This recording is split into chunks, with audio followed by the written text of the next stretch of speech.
mana shu bir yil hisob kitob bo'yicha.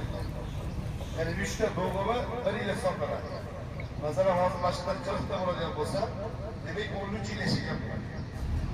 13 yil. Asosiy mevasi buni tepasida bo'ladi mana shu joyda. Bu o'zimga o'xshab shingil tushadi.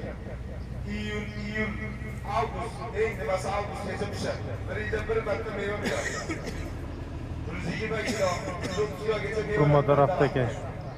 Buni xuddi odamlar agar tepasdan qo'ysangiz o'rishdan to'xtaydi, tamom.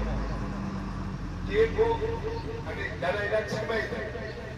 Dalaydan chiqmaydi. O'zini onasini yo'lida mana shunday mana yonidan chiqadi, aralashtirib tarqalaydi. Balki 5 yil qaromog'ida ona bag'rida urmoni bolasini aralashtiradi.